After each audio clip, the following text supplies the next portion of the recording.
We are live. You're listening to the Sorry, go ahead.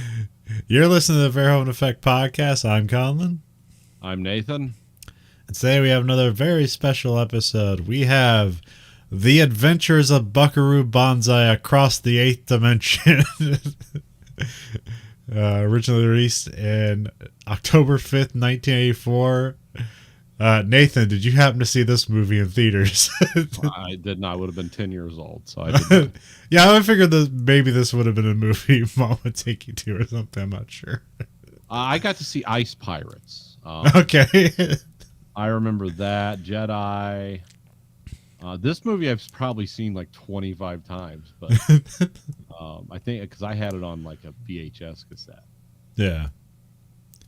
Which I think maybe I watched a few times, and then it was also just all over cable because I guess it was a pretty big bomb when it came out, but it's become a pretty big cult classic. But not enough to spawn sequels, but enough to keep the name out there. Yeah. Everyone knows what it is. Well, that's the weird thing. Is like I saw look at the curse like trivia I looked up for it. It's like this the title implies that it's based on like a previous like IP. Like this is based off like a comic book or something. But no, this is originally just a movie.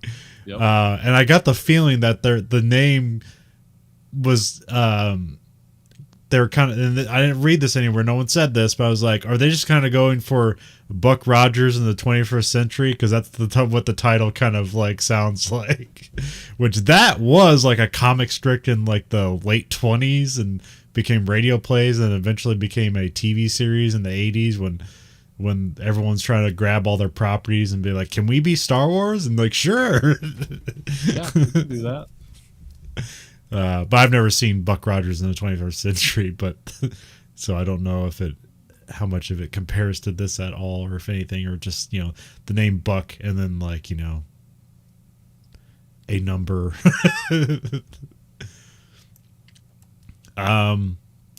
Directed by W.D. Richter, who was mostly a writer. Yeah. He probably his most famous screenplay was for Big Trouble in Little China, which he has a weird credit because it's like adaptation. I was like, oh, is this based on something? And it's like, yeah, another screenplay. Yeah, it was originally like a screenplay, but it was more like 1800s kind of Western. And then he took it over and converted it into the movie it became. So he made a lot of changes to it. So. Cinematographer Fred J. Kohnkamp. And then trivia I did read about him. Well, he took over from another guy who I don't have right now. The guy who shot Blade Runner was originally the DP for this movie. Okay, interesting. And one of his surviving scenes was the nightclub scene where they're playing with the band. So if you watch that scene, it's like, this is a bit more interesting and in depth. Like there's a reason for that. I guess they got the other guy in because they wanted it shot more kind of like bland and contrasty, where the other guy was kind of going for more depth and nuance, which was probably expensive and they didn't understand. I forget what they were trying to aim. Is it something they wanted to make it look more? The studio wanted to make it look more like Indiana Jones for some reason. So. Oh, okay. So he took over from that guy, which I don't have. Oh, anyways. Written by Earl Mac Rauch, who also has a very small catalog. And then, like, you look up his Wikipedia and it says, like, a novelist is like, oh, cool, what novels did he write? And it's like, we don't know. Yeah. Don't ask. Because apparently, like, W.D. Richter, like, went to this guy. He's like, yeah, I like your stuff. He knew he was working on this Buckaroo Banzai character. And it's like, let's make a movie out of it. So that bit of trivia makes it sound like he sought out this guy and just wanted to see what he was doing, and this came about that way. But I actually don't really know. Well, they were both both of them were like alma mater of Dartmouth. Oh, okay. And they knew each other and knew people that went there through that university.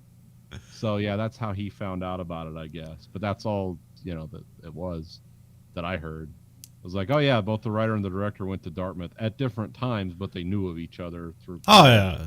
Because that was writing the script. Oh yeah, that college ties stuff like comes up a lot. Like if it's not nepotism, it's college ties stuff. Talent never comes together because God willed it. It's purely nepotism and like, hey, I know that guy, which I guess is also nepotism, but usually I associate nepotism with like family bonds rather than familiarity. So yeah, that's usually, but yeah, they can be both, right? Or is nepotism purely familiar or family? As I understand, nepotism is purely a familiar thing or a familial thing. Okay. Or it is a protege thing, like if you have known someone for years and they're like your adopted uncle or your Dutch uncle or something. It's like that also counts. It's not just blood relation, but also personal relationships. Like if you have a protege, that can actually be nepotism. And nepotism's fine in most cases where it's like, I trust this person, I'm going to give them a job, that's fine. It's in the weird cases where it's like, well, they're part of the family, I guess they need a job. Yeah. And then suddenly... Not all nepotism's bad, because it saves you from having to suss out in an interview whether this guy is going to work or not. Yeah. However, if you have someone who is wildly incompetent, obviously shouldn't be doing it, but it's like, well, that's so-and-so, so he's got the job. Yeah, that's how like a lot of companies in Japan and Korea get driven into the ground. It's like only their children can run the company. It's like, well, he's a cocaine addict because you built this company and were never home, and so all your kids are nuts. Cast is Peter Weller, John Lithgow, and Ellen Barkin, and a bunch other we'll come across later. Yeah. But crazy cast. Yeah. So yeah, Nathan. So your history of the movie is just like, did you first see it on cable or did you rent it on VHS, or what made you want to buy it on VHS? I think I rented it on VHS and then I wanted to buy it. Okay. And that's like something that I wanted. And I remember, I think either mom or dad thought it was noteworthy because you gotta remember we're talking 80s, and I think a VHS of this was like $20 back then. Yeah. It's like, oh, you want that? I was like, yeah. And because it's just I always liked this movie a lot. I always thought this was like actually a good movie in my mind, but then I realized like yeah, probably a lot of people haven't seen it because it is sort of weird. Well, it's very weird, but it's like not for me. I always thought in my mind back then, it's like, yeah, this is a mainstream movie, everyone's seen this. Like, it's like, no, actually a lot of people haven't. Well, I actually think it's like what's great and like on the surface seems like a bad thing is that it's a movie that seems like it's written by a child. Yeah. Where it's like he's a neurosurgeon and a spaceman and a rock star. Like growing up as a kid, what do you want to be? I want to be an astronaut and a gladiator. I want to play lead guitar for the world's biggest rock band. Like, yeah, that's what every 10-year-old thinks is possible and achievable and cool. Yeah. And I guess if you really apply yourself and you're smart, maybe it is. I don't know. But like, you know, that's such an audacious like young person thing that nobody ever like tries to make that character. It's like, well, that's ridiculous. And here it's like, let's roll with it. Yeah. Let's run with it. And do it straight. I mean, and by straight I mean like just straight faced all the way through. Yeah. It's like, well, there's no joke here. This is serious. This guy's in surgery. That's serious. We start off act one. Well, we get like electronic fanfare, and we get like titles and logo, like almost like it's an advertisement for the movie before the movie. Yeah, it's a weird like trailer It's like, is this a trailer or the opening credits? It's like, oh, you don't know. And then we get a title scroll because like you gotta have to explain the most ridiculous character ever brought to screen. So it says Buckaroo Banzai, born to an American mother and a Japanese father, thus began life as he was destined to live it, going in several directions at once. A brilliant neurosurgeon, this restless young man grew quickly dissatisfied with life devoted solely to medicine. He roamed the planet studying martial arts and particle physics, collecting around him the most eccentric group of friends. Those hard-rocking scientists, the Hong Kong Cavaliers. Which I don't know why they get the Hong Kong Cavaliers. Like, I know he's like half Japanese and Hong Kong's China, or if that's just like, we just go everywhere, man. It's fine. Hong Kong at that time, you got to remember, that was before that. It was like an open city.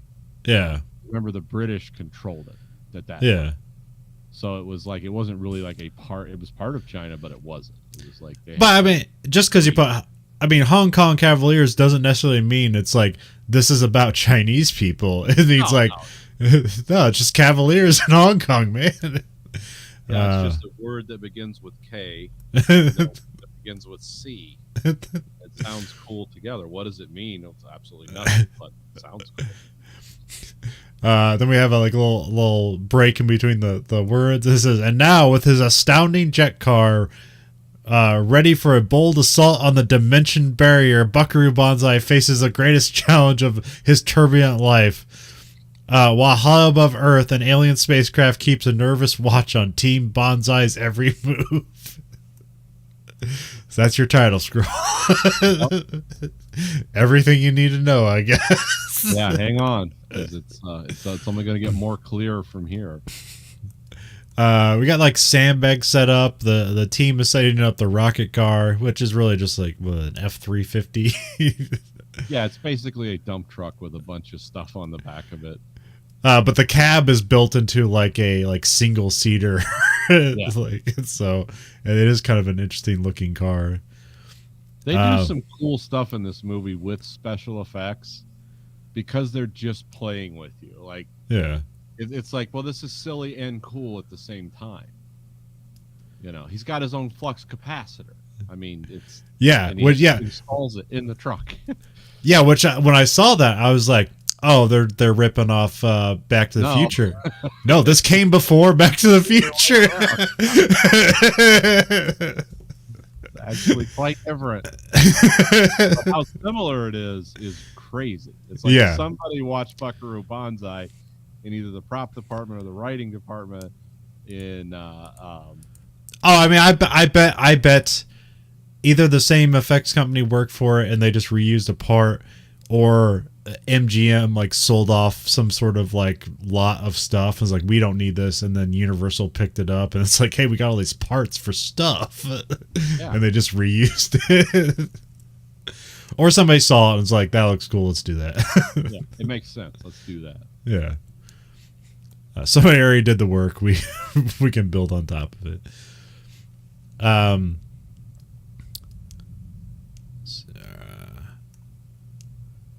Oh yeah, and the people on the experiment are kind of from all walks of life. I'm pretty sure a conservative would look at this movie now and be like, what's with all this wokeness? It's like, I don't know, man. He's just like, everybody has a talent, let's bring him on board. Buckaroo is missing and one of the team is sent for them. I think this is where we have like Reno and with Perfect Tommy talking to each other. Great crazy list of characters. We got Peter Weller, of course, the titular Buckaroo Banzai, and Jeff Goldblum, who I wrote here because in Internet Movie Database he's just credited as New Jersey, but they give his name later on. It's like Dr. Sidney Zweibel. Yeah, Zweibel, I think. Yeah, Zweibel, I think is it. Zweibel, okay. Internet Movie Database is like, yeah, he's just New Jersey. Like, I think I think that name is only used once, and he refers it to himself as like they started calling me New Jersey, and then nobody actually calls him New Jersey. And then it becomes confusing because there's a nightclub they go to that's called New Jersey, that I don't think is in New Jersey, and then the movie ends in New Jersey. It's very complicated. It's part of the fun of this movie. You really don't need to, like all these things are mentioned and stuff happens. Rarely is it followed up on other than the main thrust of the movie. It's just, which is kind of funny because they're doing it on purpose. Like this isn't a writing flaw or they screwed that up. It's like no, they're just done with that part and moving on. Yeah, well, explain it. Yeah, I think. Well, I feel like some of this stuff is like this. They want to imply that this is a character that has existed in fiction before, and you just missed it. And they just throw these things in there. It's like, oh, is this from something else? And no, it isn't. But it makes you feel like, there's a history here, even though there isn't. This had myth making built into a new story, which is kind of cool. Yeah, they hoped that there would be more. Oh yeah, they promised it. Yeah. Which, as a standalone piece of entertainment, which is all I know about this, I didn't follow up on any of the I never became a big Banzai head after. When I was in my early teens and really liked this movie, I never followed up with the after action, comic books and stuff. Yeah. So I don't know anything about it, but it's like, oh yeah, they wanted this to be something, which also made it cool because it just ended up, for me, it's a standalone experience and I still like it. Or I like that it's like, oh, we're trying to do myth making that never happened, but it's kind of cute at the same time. Yeah. We got Buckaroo and New Jersey are doing neurosurgery. They're doing a special laser neurosurgery, but they're also going to put a brain microphone in to control the body somehow. I don't know. Because they need to remove a tumor, but they also need to install this brain microphone. This is all explained by Rawhide, who's played by Clancy Brown. He's like their cowboy / technician or something. Everybody's a multifaceted character. They have some kind of theme about them. Is like, oh, this is that guy, but then they have but I also have another talent on top of this, and it's like you had to be in Buckaroo Banzai's crew. You got to have this multifaceted approach to everything. You can't just be a scientist. You also need to play piano or something. Yeah. Buckaroo shows up to drive the rocket multi-dimensional car. He arms some device and inserts it into a gimbal. We'll find out this is the is it the oscillator overdrive or is it the overthruster? Overthruster, that's right. And here I wrote clearly they're going for overthruster. Oh, okay. And here I wrote clearly they're going for a Back to the Future thing, and then I looked it up. It's like, nope, this predates Back to the Future. Yeah, the rocket car. Oscillation is movement in space. Oh, so okay. This is just going to overclock that. Whereas a flux capacitor was going to take fluctuation and apparently store the charge. Okay. I'm just literally interpreting the words. Yeah. It's pseudoscience. It's not. Which is you don't actually have to accomplish it. You just have to get your mind part the way there. Like I said, if it's weird pseudoscience and but it kind of jibes with my thinking about things, I'm all in. Even if I know it's bullshit, it's like I'm in my comfort zone now. So he starts off the rocket car and he gets up to 400 miles per hour, and then eventually he's breaking the sound barrier. Which I'm not sure I'm not sure how possible that is in a wheeled vehicle that's not on a track without the thing just catching air and trying to fly off the ground. But hey, here there's a few limitations because it looks like it had tires with air in them, and it's just the rotational force would just rip those off. But it's yeah, it's fun. Whatever. It's fun. I mean, they could have said, I got up to 70 miles an hour, which is probably what that truck is capable of. Because it's just a giant utility vehicle. It's not, a race car. But who knows? Maybe the oscillation overthruster made it way less or more. Yeah. I don't know. Buckaroo goes off track, seemingly by choice, because some of the people. Also, yeah, there's the Secretary of Defenses here, and he's like overseeing the project. Presumably, they funded it, so. And so yeah, he goes off track, and then like a laser projects from the car, and the car hits a mountain, but it goes through it. We have a bunch of weird imagery. We see like people inside the the interdimensional space of the mountain, and then he bursts out the other side of the mountain. The car slows down, and then Buckaroo kind of just like gets out all groggy and just like falls away from the car.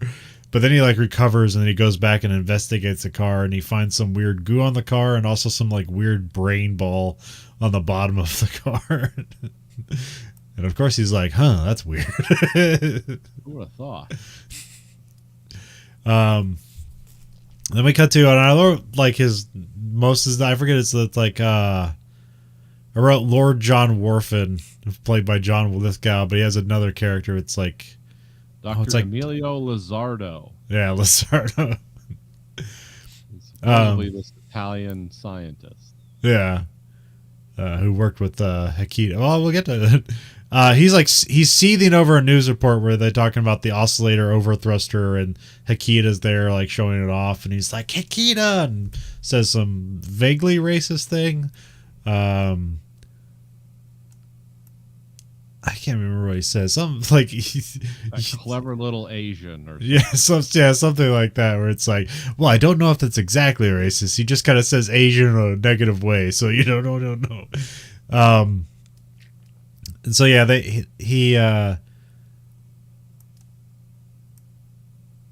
he's in a psych ward, and then he like has some like he seems to have like a lot of freedom, because like he has some weird setup in there, and he hooks himself up to electricity. He has like an electrical shock machine, and then he's thrown into a flashback of him testing the machine, like a different machine with a young Hikita, which they make this seem like it's like in the 40s or something. I don't know when it's supposed to take place, but it was in the 30s, I believe. Oh, okay. It said like 39 or I don't know, something like that. The experiment fails, but like half of Emilio's Dr. Lizardo's body is like put through like a wall, and then he's like in the 8th dimension, where he's like his mind is hijacked by this this alien. And so yeah, so when they pull him back out, he's now Lord John Worfen. Worfen, yeah, that's it. An orderly comes in with a package, and I'm like, hey, it's Jonathan Banks from Breaking Bad and Better Call Saul. Here we find out like Lord John is like trying to get back home, but we don't know like exactly what that means. Yeah. We know it's gonna be weird. Whatever it is, it's gonna be strange. Oh yeah, because he has like he has like shocked hair. He's got bad teeth. He just got all this weird stuff. And then, of course, John Lithgow is just doing an over-the-top performance. So it's like, he doesn't seem human. Then we have Team Banzai. They're debriefing after the experiment / rehearsing for a musical show they're about to do, a rock show they're about to perform. And then we cut to them like they're performing, and they're like some kind of like swing electronica jazz band. Yeah, it's an interesting combination. You got saxophone players, keyboardists, guitar players. At some point, Buckaroo just plays piano and sings by himself. But Buckaroo stops the performance because he spots Penny, played by Ellen Barkin, crying. She's drinking, and she's like down on her luck. Like she has no more money. She got kicked out of she got kicked out of the Y. And here we get like I'm not sure if this originates it, but this is a great line where he's trying to cheer you up, and he goes, "No matter where you go, there you are." Which I don't know if this is the first time that's been uttered, but that's been used in a lot of other places. So yeah, I've heard that a lot. I don't know if this is the first time but I have heard that many times. I don't know if it's like attributable to this movie or if it's just like, oh yeah, this is something like physicists would say and write in books, and everyone's like, ah, that's funny. It's science humor. So I don't know. Well, it's just like very like slight. Like it doesn't really mean anything. It just, but it sounds like it's deep. It sounds Yeah, like like it's it deep. sounds meaningful until you realize, wait a minute, it's just a statement of fact. It's like anyone could say this. You don't require special training to realize it's like, yeah, this is true. Just Tangentially, we don't know. Depends on what state you're in. despite being sensitive, Buckaroo keeps getting her name wrong. Yep. But we find out why later. Well, not really. There's a reason why later on. And then when he's doing the performance, she's kind of like mouthing along, and then Penny pulls out a gun and holds it to her head, and somebody bumps into her, and she like fires the gun into the ceiling, and then the whole band like pulls out guns at the that's Disturbed. cool. Like all the Hong Kong Cavaliers packing heat, pointing guns all over. And they're like, "Get the spotlight out!" You know, it's kind of a tactical team, which I thought was funny because the gun she pulled out to kill herself had a tag on it. You could tell it was from like a pawn shop. So it's like it's only in there a few frames. You'd miss it. But I remember it's like, oh yeah, that's ridiculous. And then everyone in the band's just like pointing guns. Some guys guns in both hands in some cases. Well, it's also crazy when like he's like, "Hey, stop the performance. We like this lady's crying," and he's like, "Hey, she's having a bad time. Put a spotlight on her and give her a microphone." It's like that sounds like exactly the wrong thing to do. But yeah. Tell us about it. So that being the end of Act 1, because we have it's like, okay, Buckaroo Banzai's doing his thing, and then Lord John Warfin is trying to get back home. So that's the plot points we have. I may be wrong with that, but I just went with it. So we have Lord John Warfin is calling Big Booty, or what's corrected to later on is Big Booty, and nobody gets it right. Lord John Warfin kills the orderly by just like holding him to the wall with one hand and then crushes his neck. Nobody seems to notice or care because apparently it's just this one guy's just holding down the entire floor of mental patients or something. Yeah, and it's like a dangerous like mental patient club. It's like these are the most criminally dangerous people in like the tri-state area of Jersey, New York, whatever. And it's just one like sardonic guard like, keeping us safe. And then Lord John Warfin starts to leave, and then he sees somebody is playing a Buckaroo Banzai arcade game, and then he like zaps the electricity out of it and runs away. So, and then we had the band bus, or Penny looks like they show off that Penny looks like his old girlfriend, or we find out later on his wife named Peggy. And then Rawhide comes in. He has like news of Lord John Warfin escaping the psych ward. That's kind of forward looking. They have lots. It's like in this movie they basically have the internet and like video calls. I know other stuff has done that, but like in this movie it's supposed to be contemporary with the time you're watching it, and they just have cool technology that they're working on. So yeah, it's kind of being a visual futurist, and like there's practical reasons why this is here. Then they go to like the jail, and there's Jeff Goldblum is dressed in a red cowboy outfit. Yeah, that's where you get his name is Dr. Sidney Swibel, but and then Reno and Perfect Time come out, and they're like dressing him down. It's like, what are you doing? Who are you? Like, can you play an instrument? And he's like, I can sing. I think he says he can sing. I don't know. I can't remember.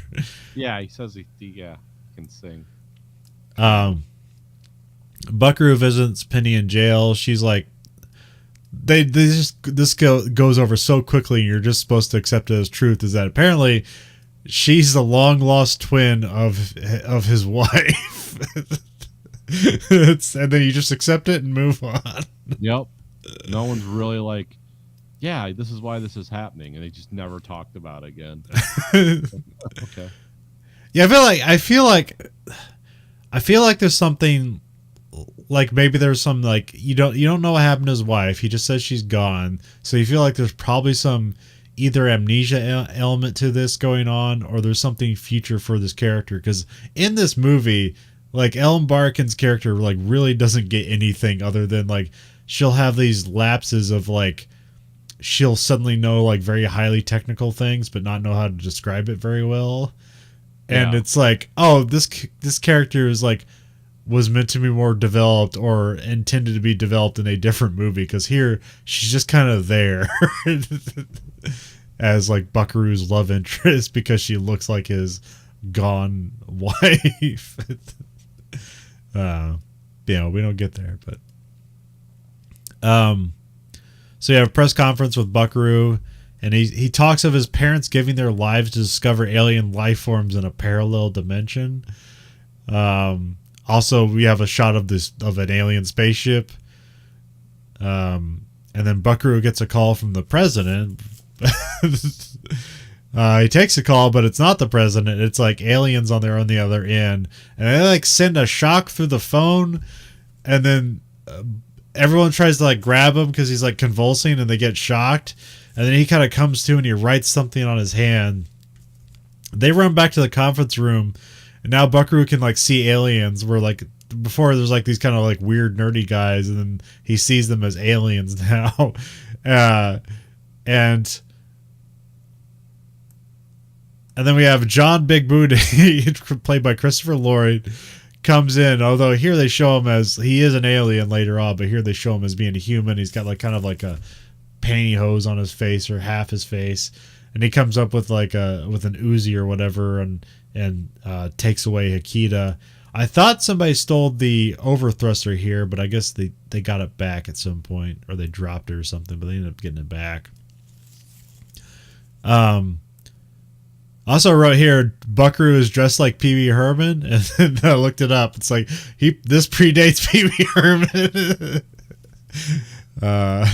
All that I know of, because I know for that was a character before it was like a movie, I think, where it's like a stage character before it became Pee Wee's Big Adventure or whatever. But Okay, I can't remember. But anyways. He's just got an eccentric outfit. He's got white shoes, this kind of like checkered, like charcoal gray suit. He doesn't have a red bow tie. He just has a normal tie. But okay. But Buckaroo, Buckaroo's always wearing eccentric things in this movie because he's an eccentric guy. Yeah.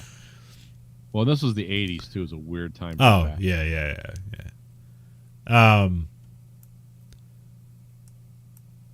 And so then Buckaroo gets on a motorcycle and he chases after the aliens that were escaping in a van. So he shows like, see, he can ride any vehicle, rocket cars, motorcycles, a bus. Then we cut to like some hunters are shooting at an alien spacecraft that's landing.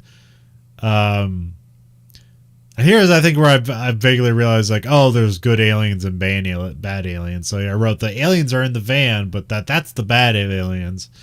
And then they say they're trying to get off Earth, but like can't for some reason. But also they're now chasing down the signal of this alien spacecraft that just crashed. Which I don't know if it crashed because of reasons or if the shotgun blast from the rednecks did it in, but it's just implied.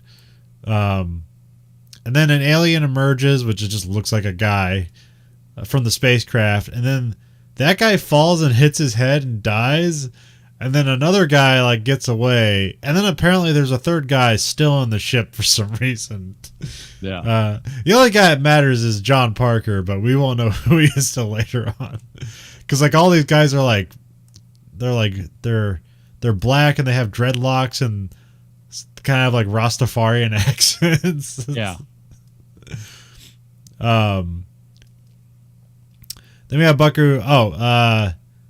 Oh yeah, the hunters, they find a Buckaroo Banzai comic, so it's just like world building where it's like this guy's so iconic he has a comic based on him on his real life, which I don't know if it's implied that like the comic book is just illustrations of this guy's actual life, or if people are like building fiction on top of what the crazy things Buckaroo Banzai already does. Yeah, and you don't know. You're hoping like, how does this work? But then the movie gets so weird. It's like, well, I did probably both. I mean, Yeah. it's like everything is like, well, if this is what's happening in the movie.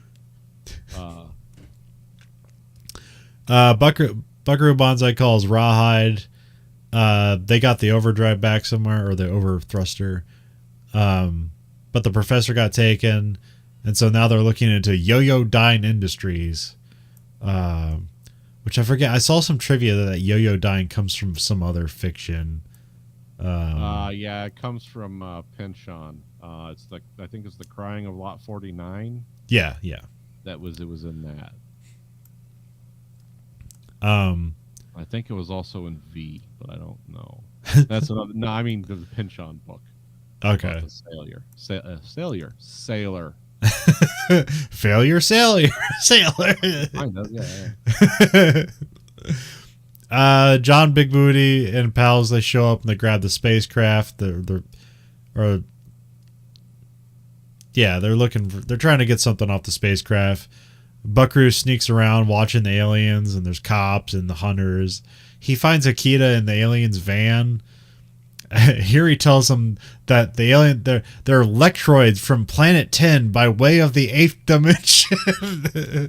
Like, yes, okay. Yeah. Here's your plot point. Does it mean anything to you? Absolutely not. No, and how could it? Unless you previously had contact, who knows? And I don't know if they're like trying to draw something to like Plan 9 from outer space, but that's what that sentence also sounds like. I'm sure they were. So many like subtle winks and nods in this whole thing, which plays itself straight, by the way. It's like, yeah, they're serious, but they want you to kind of be in on it too. Dan Hedaya is one of the aliens, like in a suit, which is great because he's just a great weirdo, or just a great weird looking guy. Then they come back to like the Buckaroo Banzai bus, and we need to call the Blue Blazers, which is apparently just like a fan club or something. And like they get like a call for help, like, hey, Buckaroo needs help. And so like one kid and his father, who has a helicopter, are like out on the case, like, let's go help Buckaroo. Even though nobody told him like where he is, they're just like, we need to find him. So they just like hopped in a helicopter, didn't plot anything out or tell the FAA, and just like go and just searching around America in a helicopter. That's kind of how this world works. I mean, yeah. It's just like, well, you just need to be like you just need to be near science. Somebody, and you'll find them, because it always works out, which is actually great. Why isn't everyone having a great time in the way this world works? It's like, it's not challenging really in any way. From adventure to adventure to adventure. There's no interstitial like, we got to rebuild the engine in this truck, or none of that. No. To the next. Everything works the first time, as long as you're cool. Cool person. Here's also, I wrote down like all the aliens are named John. They'll point that out later on, but this is where I noticed that, because in my notes I was writing down John for the Lord John Worfen. I was like, oh wait, that's not descriptive enough. They're all named John.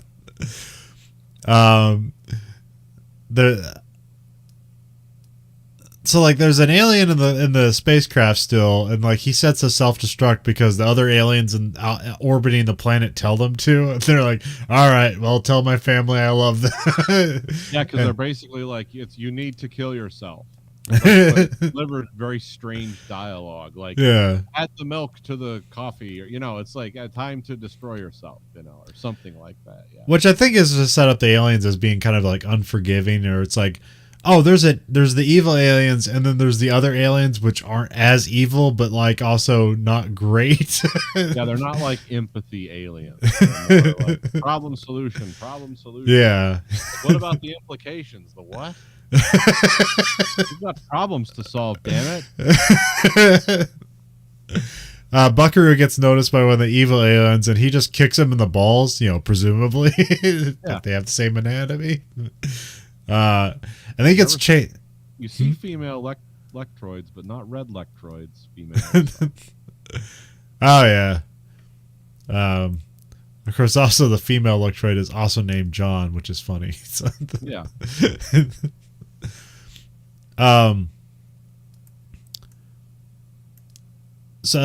Buckaroo Banzai, he's getting chased by like a semi truck, and then he's saved by like a helicopter. Like the helicopter comes by and has one of those ladders, and it just comes down, and he's just whisked away before he gets hit by the truck. So that's fun. Yeah. That's always a fun thing. If it wasn't so dangerous, that should be in like more movies, just dangling from helicopters. Everyone should have a chance for something like that to happen. Like if you're walking through a parking lot and people are bugging you, you just press a button, and then like a ladder falls and you're whisked away by a helicopter, even though an actual helicopter is like cacophonously loud, and you would hear it from a very long way away before it showed up. But in movies, they make it seem like you don't hear the blade spinning until the ladder drops from the air, which is a funner idea than this like huge dangerous machine that's can hit any number of wires and or light fixtures and just smash into the ground if like the wind is compressed the wrong way. And it's flying around at night, so it's really easy to do all those things.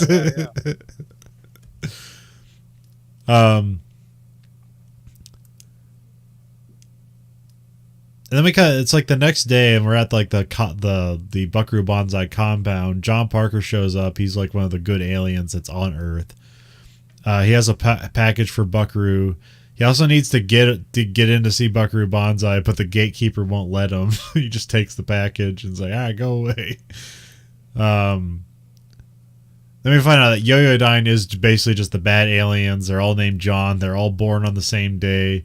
And then it gets cross-referenced with the Orson Welles broadcast and somehow not being a misunderstanding. Like, no, it actually happened. And they talk about the 1938 Grover Hill. And they also later say that Orson Welles was hypnotized to say it was all a ruse. When again, it's a stretch, but it's just fun. It's just you just throw that in there. It's like, remember that thing? Like I it's just here. It's just the X-Files, but funner and dumber. Yeah. Because we're gonna put this together like really quickly.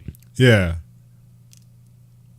Yeah, we're not going to go in depth. It's just kind of a surface thing, but it's a lot of surface. So yeah. But of course, all these people that are like, physicists, physicians and rock and roll musicians and like sharpshooters, it's like they're gonna listen to that as scientists and be like, yes. Just like, it's the perfect idea. This is why you're with us, dude. We trust you. We're not gonna cross-examine this. Like we believed you did the work, and we're just gonna operate upon that. So, yeah, because I want to see. It's like, okay, where did New Jersey figure out this whole thing? Because like in my mind, they just made it up. It's like this is the only logical solution, but. And the other way is like they had to have like interviewed somebody or talked to somebody to get this out of somebody. Because I was ill. I guess Orson Welles was still alive at this time, was he? Okay, yeah. So I guess they could have talked to him. They said he's the old guy from the wine commercial. Yeah, that was their reference to him. So yeah, this was Orson Welles when he was like twice my size. Alive. The bad aliens sneak onto Buck's compound. John Parker like chases after, but. Weirdly, he's the only one who gets caught by the blue blazers and knocked out. The other three, they were able to slip through the defenses. And how they slip through is they just dead jump from the ground completely over the wall in a kind of a weird special effect. Well, it's not even real special. They kind of just like crouch down, do a jump, and then they just cut to them like dropping on top of the walls. Yeah. It was a very kind of TV style effect where it's like, this is accomplishable. Yeah. I mean, they probably just have them like pretend to leap and then cut to them like jumping backwards off the thing onto like a crash pad and then reversing the footage. That's how I would do it if I didn't have a lot of time or money. Right. Yeah, that just gets the message. This isn't like an important plot point. Just say that the electroids have a different physiology than us because they can do this. Yeah, well, I mean, we've already shown that they're way stronger, even though they're the same size as humans. But they can lift humans like they're nothing. The cake box that. Oh wait, no. Oh yeah, some guy is like working on a car, and then he's like, "Hey, who's out there?" And he gets like, he gets killed with spit, but ends up being like this weird, like octopus throwing star thing that poisons people. Yeah, that the red electroids like spit this thing out of their mouth, and it's like a poison dart. Yeah, it looks like a little octopus, a little organic, nasty looking thing. But here it seemingly just like throws the guy like 50 feet across the room. Yeah. So it's like that probably, the inertia probably killed him there, but later on it'll kill somebody by poisoning. So, it's whatever you need it to be at the time. Yeah, it's the shotgun of this movie. And you don't got to build a prop. I mean, other than the little octopus, but you don't got to hand him a gun. And we all hear about solution that like someone's living inside of Dr. Lizardo. So Dr. Lizardo's body exists, but the Lord John Worfen is existing inside of his body, which I don't know if that's the same for all the other aliens or everyone here, but that's what they say. Lizardo never looks like Electroid. Oh, he does? Okay, yeah, you're right. Yeah, huh. Yeah, so it was always a possession of his mind. Huh. I guess I didn't notice that, huh? Yep. Now that changes everything, Nathan. Yeah, Lizardo, it's more like the hidden from this era. So I have on the list. We'll do it sometime. The cake box is like a recording for Buckaroo explaining like that Lord John Worfen is like an evil alien, and apparently they didn't just kill him. They say he's like comparable to your Hitler. And then apparently instead of just killing him and his people, they locked him up inside the 8th dimension, which is apparently inside Earth in this mountain. Good idea. It's very, what is that? The Superman, yeah. Well, they lock General Zod into the pyramid and throw him into space. Yeah. But because he won't escape. Come back and wreak his revenge. What was that called? It was like the something zone, right? Yeah, I forget what it is. Was it the entropy zone or? Maybe. I don't know. What is the dimensional prison in Superman called? Let's see if that's what it gets on. The Phantom Zone. Okay. Phantom Zone. Okay.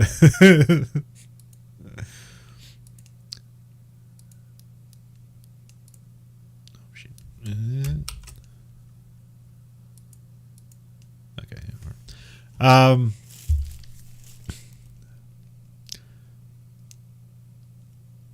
So yeah, that's like a recording, and they said that like there's an ultimatum for Earth that like they need to stop Lord John Worfen or they'll trigger a nuclear war. Here that makes it sound like they're just gonna like screw with like the warning systems, and they'll activate, like Earth will activate a nuclear war on itself. But then later on, it sounds like they're going to blow up something in Russia to trigger a war instead. Yeah, they wanted to vaporize Smolensk. Yeah. Make it look like it happened from an American nuclear weapon. Which the Russians would probably react to. We would be like, wait, they only destroyed one city? What kind of attack pattern is that? But in movies, it's always like, yeah, one city gets destroyed in a weird way. It's immediately launch all your weapons simultaneously, guaranteeing that no human will live in the Western Hemisphere for hundreds of years. Buckaroo goes to get his guns, and he tells Penny that she had an identical twin sister who was his deceased wife, so now we get that confirmed. Well, actually, he just says she's gone. He didn't say he's dead. That's why I'm thinking, like, there's probably some weird amnesia thing that they have playing later on, or maybe it was there's a lot. I don't have the DVD anymore, so I couldn't get it. It's like weirdly not available, but there's like tons of stuff where it's like there's like tons of cut footage and so much stuff that like people like that the fans of this movie like really grab onto and like extrapolate way too much than what's really there. But it's fun. So this is a movie to have fun with. Yeah.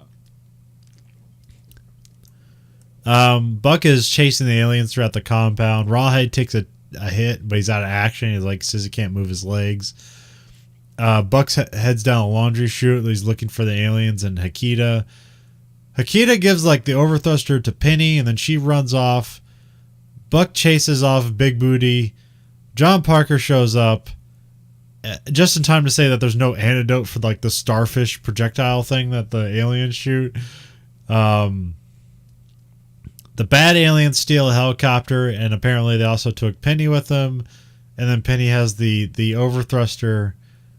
And then also I think pretty much here Rawhide dies from the poison from the dart or whatever. So it's like one of the main crew gets a death. So this is a real sad time. Yeah. We cut to the Secretary of Defense like wants to steal the rocket car. The president gets a video call from Buckaroo. I didn't know it at the time, but I found out later on the guy who plays the president is like one of the evil Nazis from Raiders of the Lost Ark. Oh, really? Okay. Yeah, the guy with the glasses and the hat that burns his hand on the amulet. That's the guy who plays the president. Okay. Yeah. That's together. Wow. Okay, I learned something today. Yeah, so he gets on a video call with the president. I forget, there's some phrase he wrote down, electric brainwashing, which that's a great phrase. Yeah. Washing, yeah. And he basically is trying to give the president like what's going on, that like, hey, we need to stop this guy or else these aliens are going to bring about nuclear war. So it's like, as long as you know that, hopefully you make the right decisions. And here the president is just a doofus with a lot of power. So, and they have him like also like he's had back surgery and he's in some kind of weird bed frame thing. Yeah. He's like, yeah, he's strapped to the bed and it's kind of just, he's suspended upside down. So but he's not laying on his back, but he's on a bed. But yeah, it's like, yeah, that used to be a thing you'd see all the time in like movies, but I don't think they must have something different now or something a bit more like maybe elegant, but I haven't seen things like that in a really long time, yeah, so I don't think they do that anymore. Then like Lord John Warfin calls up Buckaroo to say he has Penny captured, but they don't think they have the overthruster, even though they have. It's just like it's weirdly, it's in like a clear purse, and apparently, and they show them like going through her stuff, but apparently they just don't go through her purse. It's very weird, but I don't know. Because the overthruster is in her purse, but they don't know it's there. Because it's also, I think this is where they bargained for like they want the rocket truck. Yeah. Then the next thing we have, the team gets vests that have like little like snorkel breathers on it, and apparently it's filled with a gas that will allow them to see the aliens. And so they plan to raid Yo-Yo-Dine. The Russians and the Americans get like electromagnetic disturbance that start like triggering all the DEFCON warnings. So I have that being the end of Act 2. Oh, and that's when they have that great line for the president and that general, is that what they call him, General Catbird? Yeah. And he's like, "You're good. It's good that you're afraid. I'm afraid now. I've been a soldier all my life and a damn good one, and I can barely hold my fudge right now." Weird dialogue about World War III. Yeah, and then like a reporter there like says like, "Pull your shit together."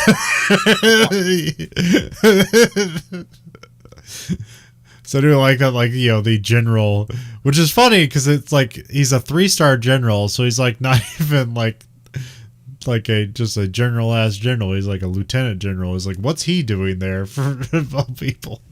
And I don't know if that's the thing. It was like just put a costume on him. They're not worrying about it, or if it's actually telling a story. Which is a great thing about Buckaroo Banzai is you never know. It could be an important detail that they meant to follow up later on, or it could be they just threw some shit together.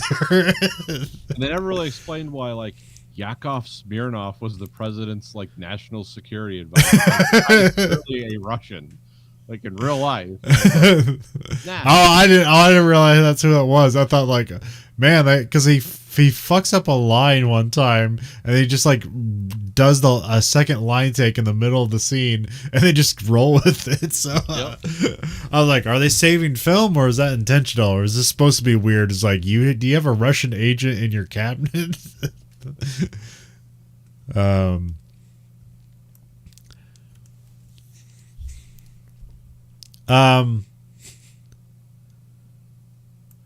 we have Buckaroo Banzai. He takes the rocket car to Yo-Yo Dine. He's like leading the charge essentially. So they plan on trading the car for Penny. Here's where we get a line where it says like, they say Lord John Warfin is like giving like a fascist rousing speech. This is where they're comparing him to Hitler. And he says the line, blacks are on this planet, which he means like the black electroids. Yeah. And you say like these are like the red electroids. So yeah. So yeah, it's a way to like, hey, that kind of sounds vaguely racist, and because the character they made up, he's like he is supposed to be vaguely racist. Yeah. Or he just is racist. And so he's rousing the troops, and he's also promising to break into the 8th dimension and free all their comrades because they're apparently just stuck in the mountain. I'm not sure if it's specifically in the mountain where the 8th dimension is, or if it's just like you need to break this barrier and the 8th dimension is just everywhere. I forgot, like when they had the conference, they explained basically it's like, how they're like splitting matter and going between like the mountain, or it's like there's more nothing in everything than there is anything. So it's like, if you add up all the space inside of a all the atoms and all the spaces in between, there's more spaces in between than atoms. So if you line things up just rightly, you could just phase right through matter. Which is true. If everything lined up like that, like technically, you could walk through a wall if all the atoms in the universe lined up just correctly for all your atoms to miss all the atoms of the wall. Like that could technically happen. Yeah, that might require significant energy expenditure, but and then we have like we cut to Penny being tortured with like bugs. Like they put like honey on her and like put ants on her and a tarantula later on. That's just super weird and unsettling. It's like, why are they doing? No one else is really like interacting with it. Yeah, and she seems to be like. We also do it almost. Well, she also seems to be like losing clothes with like every scene. It's like, what is this? What's going on here? And then, yeah, so like Buckaroo brings in the car, and then like they're like waving the car in, and then they kind of just like capture him, and then they hook him up to a lie detector machine that's also just a shock machine. So Buckaroo gets shocked a whole bunch, including one time it looks like he gets shocked in the balls, which that can't be fun. Yeah, that's not really good. Then the band show up. The Secretary of Defense is with them, and he's like kind of like a bad guy, but here he's distracting the guards as like the bus moves in. And then everybody exits the bus. They're all heavily armed. They even give a kid a rifle. An alarm gets raised, and then the shooting starts, and then like electricity starts malfunctioning as somebody shoots like a power generator or whatever. New Jersey runs into Buck and he gives him a gun, and so they're off to go fight, and because Buckaroo's looking for he's looking for Penny. He's also trying to like stop. He's trying to do everything all at once. Is what his characters want to do. Yeah. the Secretary of Defense follows Big Bude into the torture room, and here they like some weird slug is like activated, and it's like moving towards Penny. We don't know what's gonna do, but it's gotta be bad, whatever. Yeah. And then the secretary just finds the overthruster in like Penny's like clear purse. Then Buck comes in and saves Penny. Then the evil aliens started aboard their spaceship, which they were building on government funds. Like they started yo-yo dying and apparently convinced the government, it's like, hey, do you want like a stealth bomber? We'll make it for you. And apparently they just started building their own spaceship. Not a lot of detail there. Just suddenly they have a factory and a spaceship. So yeah, that's all you need to know, I guess. Yeah. Well, they've been working at this for a long time because they found out like all the employees at the company filed for Social Security numbers the same day. Yeah. And they all had the first name John, but with like terrible last names like Big Booty, John Smallberries, John Little John. It's weird names. Yeah. So Buck and the team like moved to assaulting the ship. And now it's like a team up with John Parker and Buckaroo Banzai. Like they're kind of going onto the ship together, and the rest of the team's just kind of like doing cleanup and killing all the aliens on the ground. The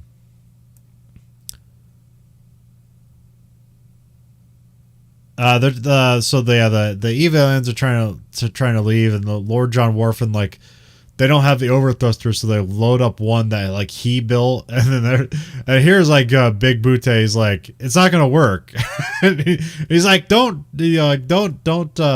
distrust me, like don't do that. And of course it doesn't work because he's he's clever, but he's still an idiot. He doesn't know how this stuff works.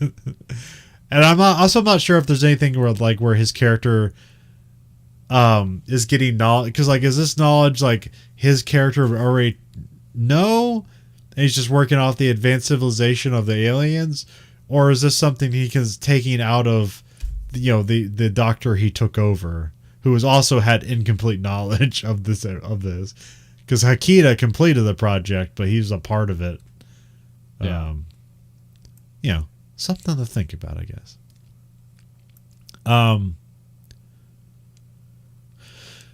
We have Worfen is driving the ship towards a wall, and he's driving it with his feet too, and they make his feet look extra weird and ugly, like they're pale and like have dirt in every crevice. Yeah, really weird feet.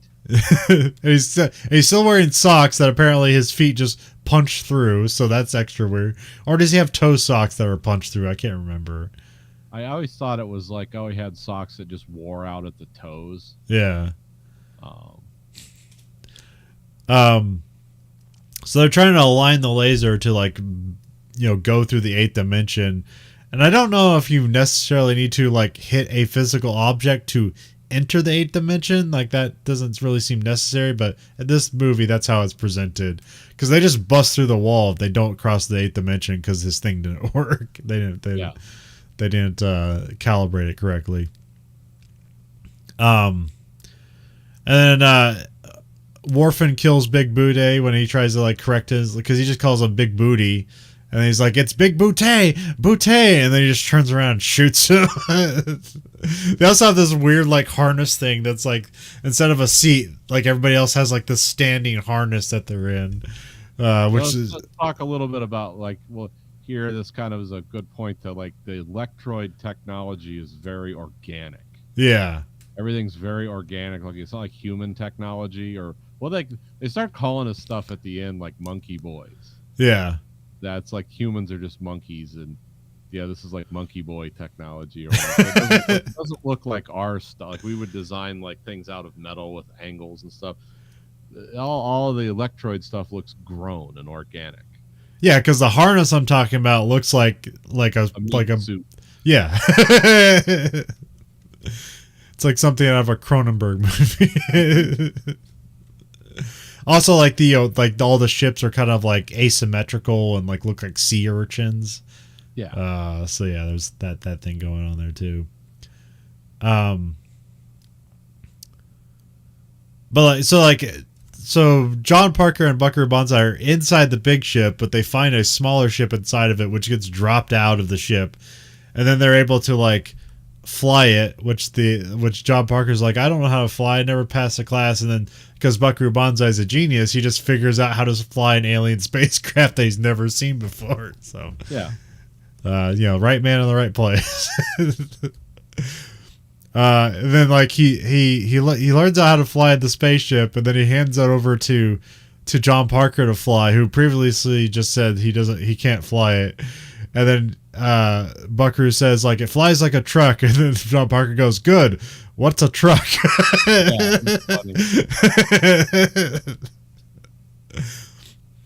So Buckaroo Banzai, yeah, because Parker is co-pilot, basically says like, I'm a diplomat, like that's my training, not flying aircraft and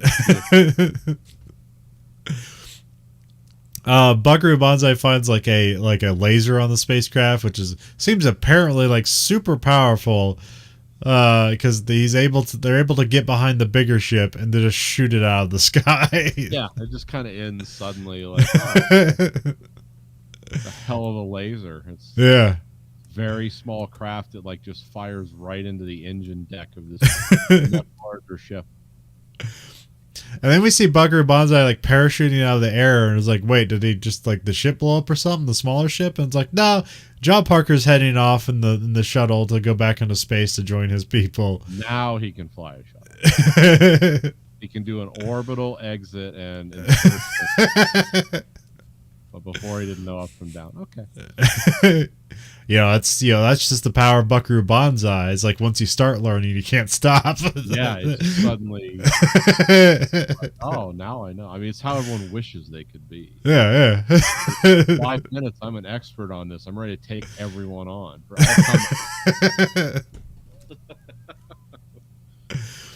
all Scooter, the little kid, gets the overthruster back to Buckaroo. He was holding up the Secretary of Defense with a rifle. Buck gets back to his room on the bus, or is that at the compound? I can't remember. I think it's on the bus. Yeah, it's on the bus. New Jersey's like, I did everything I could, and then here we see Penny undercover is like, oh, is she dead? And then as Buck like leans in over her, like he has this thing where like he's still like a shock. He has like a residual shock from the alien like thing that allows him to see. I forgot there's a whole subplot where like he has like a thing written on his hand that's a special formula that they use to work out to make the vest that everybody can see with, and then he like licks his hand and like shoves it on Hakita's head so he can work out the formula.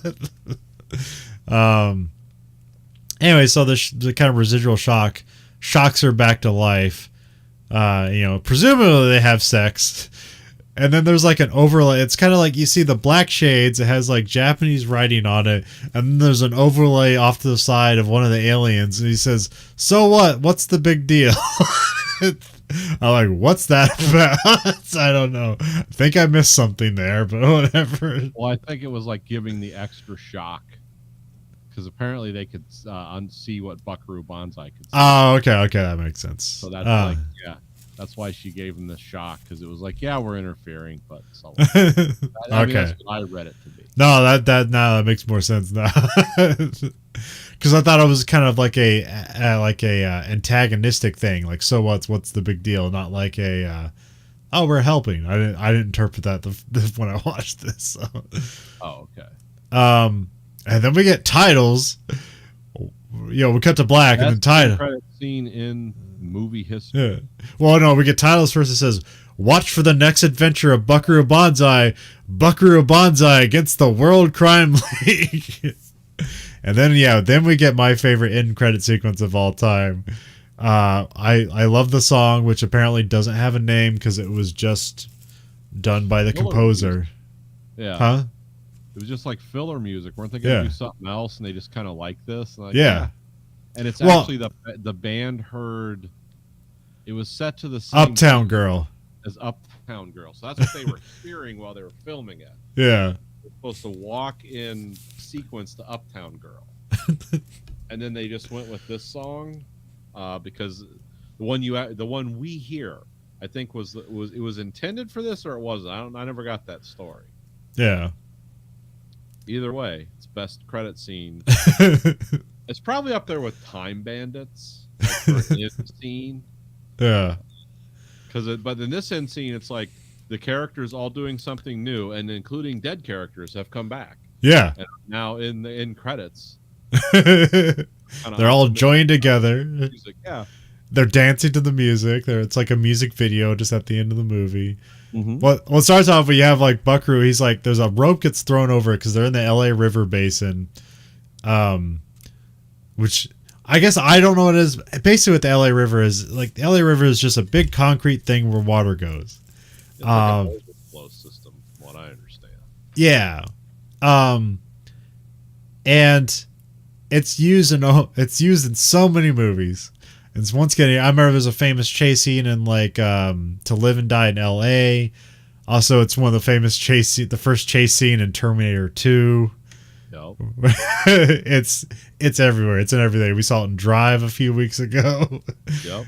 It's just used in everything, which I don't know. Like, I don't know what it is about it. Is it just easy to shoot there? Does it just look interesting? I don't know. Everyone knows what it is, and a lot of movies are LA centric. Yeah. If you want to establish yourself as legitimate LA, you go shoot a scene there, and then you go back to Canada where you can actually afford it. But it's like, I don't know, we're in LA. So yeah, it's just like that's how you establish LA. Well, because also, like, in this movie, like, the last sequence takes place in New Jersey, and then we're, like, in L.A. But he crawls down the river basin, and then, like, he meets up with, like, the rest of his team, and then just, like, more of the team, like, gather together. Even Rawhide comes in, and it's like, was he dead, or is this, like, a previous sequence? But then Joan Parker comes in, and he just lets you know, like, how kind of otherworldly and like non-linear this whole sequence is. But yeah, it's just a fun sequence. They kind of like, everybody shows up, they start dancing and or doing like little dance moves, or kind of moving like simultaneously and just like walking stoically towards the camera. Yeah, this was a lot of follow camera and stuff like that. You know, it's not backflips. Everyone's kind of in a certain sequence, but they're always like, camera's always moving, coming towards them, or they're walking towards it, I should say. So yeah. So yeah, I don't know what it is about this. I just love this end sequence. It's just cool. It's quirky. It goes with the theme of the movie. Yeah. You know, like if Blade Runner ended like this, like, what the hell? But no, this kind of like, oh, this makes sense in this movie. It was a fun movie. It's a fun ending. Yeah, and we're gonna bring back all the people and show you all the people we had fun with. Yeah. Even though there was a bunch of people in the sequences, like, what was that guy? I don't remember. Yeah, there were so many people in and out. Like I said, you have this massive cast of people that, you know, except for like the top 6 people, didn't really say a lot. Yeah. Well, there's like some guy in the sequence where he's like kind of like half balding, and he's got like those samurai shoes on or whatever with like the, you know, it's got like it's just like the tongue. Yeah. You know, just to show what an eccentric character he is. I'm like, wait, who was that guy? I don't recognize this guy. Yeah, of course, you know, New Jersey shows up and he's got his bright red cowboy outfit. It's like, I recognize that. Yeah. Also like that, like, he's the cowboy. They call him New Jersey, but not only vaguely. And then there's a guy named Rawhide who does have a 6-shooter and kind of has cowboy-esque things and a cowboy hat, I think, but it mostly just kind of looks like a farmer or whatever. Yeah.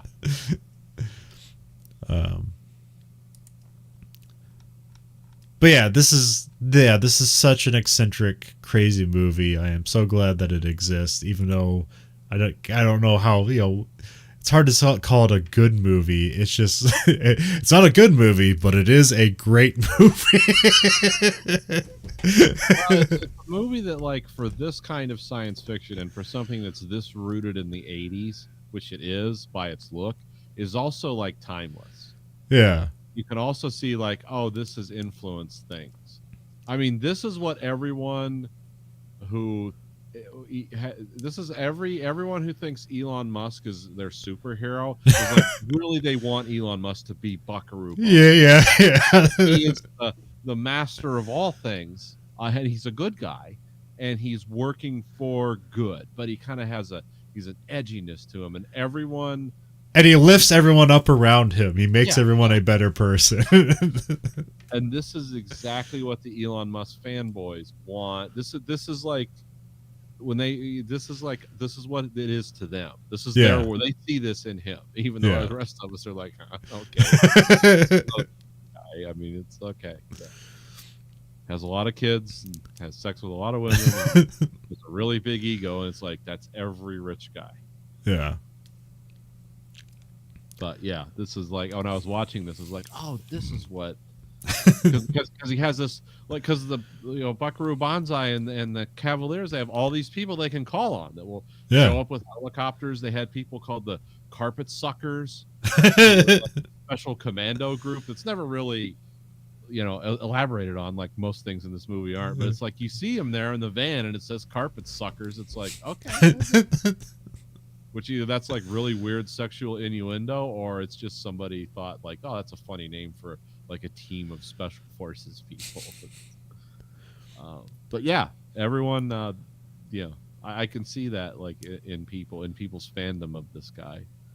It's like he's a real life Buckaroo Banzai. It's like, well, no. I mean, it's a hard world, man. You got to find. Yeah, I guess.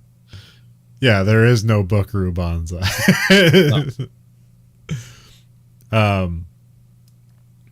But yeah, the Buckaroo Banzai Against the World Crime League, which of course never came out, but it did get turned into like a novel and a comic book, I think. Okay. Or both, one or the other, or both. I'm not sure. I have not searched out those. No, I leave it at this. I forget who owned. Well, here it's like. It's MGM. I'm not sure if someone else, other company owned that also and like went bankrupt and somebody else ended up with the rights to it. But like one of the reasons that nothing's ever come out of it or a follow up is because there's just weird rights issues to it. Because apparently there was going to be a TV show in like the early 2000s and then there was going to be one in like 2015 run by Kevin Smith. But then MGM like sued somebody that was working on it, and then that just halted production and never got made. So there's been a lot of attempts to like revive the Buckaroo Banzai character, but it just has not come to fruition. Just seemingly because of weird rights issues. Huh. But the comic book there's still I'm not sure if they're still coming out, but there is a long line of comic books. For Buckaroo Banzai. So if you want to seek out more Buckaroo Banzais, there's stuff out there for you. So, and it does have a pretty, well, I'm not sure large, but a pretty devoted fan base to this because it's a quintessential cult movie. So, oh yeah. Especially when you look up the trivia, it's like, oh, this is bad trivia. That's when you know it has a huge following because people are looking a little too hard for what's there. There's some weird trivia where it's like the brain surgery scene. The trivia was that Jeff Goldblum was saying the medical terms correctly. And I was like, that's not trivia, but okay, dude. Like if you want to give this a lot of credit, I mean, it is on the Verhoeven Effect, so it's giving you more credit than what's necessarily deserved of it. But this, like, I do think this is a great movie that exists. Even though it is a completely ridiculous and unrealistic movie, but it's sci-fi, so it's always unrealistic. It's it's an aspirational movie in some ways. Yeah, I mean it is. It's something that like it's weird. It still has a place in entertainment today. Yeah. Regardless of what people think, it's like there is still a place for this movie. This movie was way ahead of its time, literally. Yeah. But also, it manages to be way ahead of its time, but also like, oh, this is a nutty '80s movie. Oh yeah. Like it's both those things at once, which is kind of weird to do, because sometimes something is so '80s and dated, you're like, I can't get into it. But this movie is very like endearing to me. Like this movie's one of those movies that's like special. It's kind of like Time Bandits. A lot of movies at that time, it's like, oh, I like this on so many levels. I can't tell you why. It's like I can't make an argument like this is great art, but I can be like I was really entertained. Um, And there's some like I don't know, graphic stuff that I kind of find just because like the sort of like the band symbol is like it's like a circle with like a back-to-back B's to be Buckaroo Banzai, but then also like when they have their car stuff they'll have like a number 88 on it because it kind of looks like the double B's. yeah. Yeah, just like when they get the recording from the red lectoids and they or the black lectroids and they put like bubble wrap glasses on. It's just like it's totally unnecessary. You have a bigger budget than that, but you're just like, oh, let's have fun. Yeah. Yeah, let's have fun with this because why not? Oh, I saw some fun trivia about like there's one scene where like they're going through the base when they're looking for the aliens or they're at like the compound, the Buckaroo Banzai compound, and New Jersey goes, "Hey, what's with that watermelon?" He goes, "Ah, never mind that." And they leave and they're like, "What's that there for?" Apparently they shot that scene to see if the producers were actually watching the dailies because the producers kept giving them notes on stuff. And so they shot that scene to see if they were paying attention, and they figured out they weren't paying attention. It's like, oh, we can do whatever we want. We can just ignore every note they give us. Yeah, they're just going through the motions.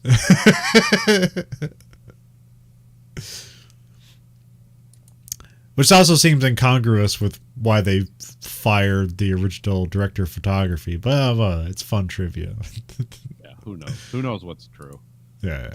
Even the people that actually happen to probably aren't sure anymore. Well, you also ever say like, "Hey, this is ahead of Back to the Future," and then Christopher Lloyd is also in Back to the Future, so that's kind of fun. I don't know. Do you think this movie helped anybody that was in it? Yeah, Peter Weller. Really? Okay. Yeah, because he did. I think he did RoboCop. That was after. Yeah, but it's like this got him on the map. Let's see what he was doing before. You know, Peter Weller has a PhD in like some kind of like art or a particular period of art. Oh yeah. I've seen it. Renaissance history or something. Yeah, because he's like a guest professor at like Harvard or NYU or something like that. I think I read that, or I could be confusing that with somebody else, but yeah.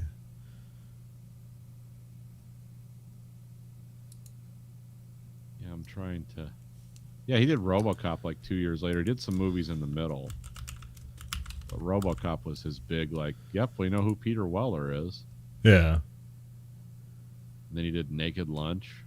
And then, of course, I don't know, what was the one, Screamers, yeah. Yeah, we watched that for this. Yeah, that's a cool movie. I mean, it's a good B movie.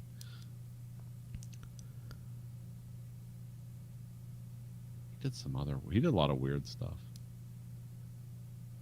Yeah, I don't know any of the women. I don't know any of the movies he did before Buckaroo Banzai. So, other than vaguely, I somewhere on this podcast I talked about Butch and Sundance: The Early Days. Apparently, he's in that. That's one of his early roles. That's his first movie, 1979. Well, it has some here before that where it has like The Man Without a Country in '73, but it says it's a TV movie. But trying to think of what movie I saw of his before this.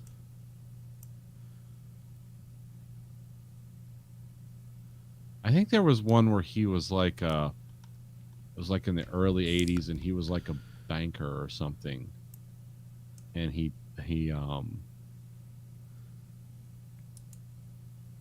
what is he? It's like he has like kind of like has a nervous breakdown about like mice in his house. Of unknown origin. Okay, yeah, but he goes nuts. Like, remember the guy in what was it, Close Encounters, when he just starts building the giant mountain in his living room? Yeah, his family's like, "I'm out of here." He's kind of like that. But yeah, I don't remember. Like, it doesn't make an impression on me other than. But yeah, Peter Weller, most known for RoboCop. He was in Star Trek Into Darkness as like the evil admiral. I think that's it. I haven't seen that movie in a long time. Yeah. And then the weird like kind of out of nowhere thing I remember, he was in an episode of Fringe, where his character was like kind of like his character scene was like backed by a Gary Newman track. Okay. I'm trying to remember that.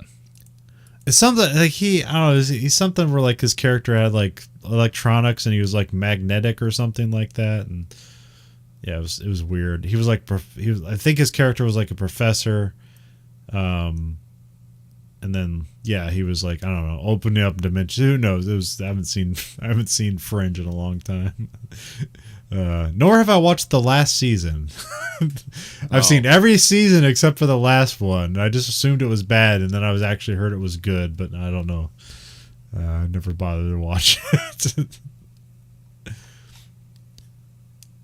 Yeah, Fringe is one of those things. Like I remember that was really cool for a while, and then it sort of fell off. I can't believe how long ago it was too. Oh yeah, like yeah. 2010. Yeah, back when everyone still loved J.J. Abrams. Oh yeah, that's right. J.J. Abrams gave himself to evil or whatever, or whatever. I know that Star Trek rage. Like I bet that's what. Either. I bet that's why Peter Weller ended up in the Star Trek movies, because he worked on Fringe. Probably. Well, if you liked what you heard, and how couldn't you can find us at anchor.fm/Verhoeven Effect or go to verhoeveneffect.com. You can rate our podcast on whatever your podcast platform you're listening on. You can rate us whatever you want, but the only thing the algorithm listens to is the highest rating. Remember, you control the algorithm doesn't control you. Also, at verhoeveneffect.com, we have listener support where you can support us on a monthly stipend of either 99 cents, $4.99, or $9.99, and all the money basically goes to us. And if you support us, we'll just make more faster, because we all know that's where quality comes from. You can find us at Twitter at Verhoeven Effect. You can find us at Facebook at Verhoeven Effect. You can find us on YouTube at American Greed Factory and watch both this show and that show live and unedited. And you also get t-shirts at belowthecollar.com/Greed Factory. So for the Verhoeven Effect podcast, I'm Conlon. I'm Nathan.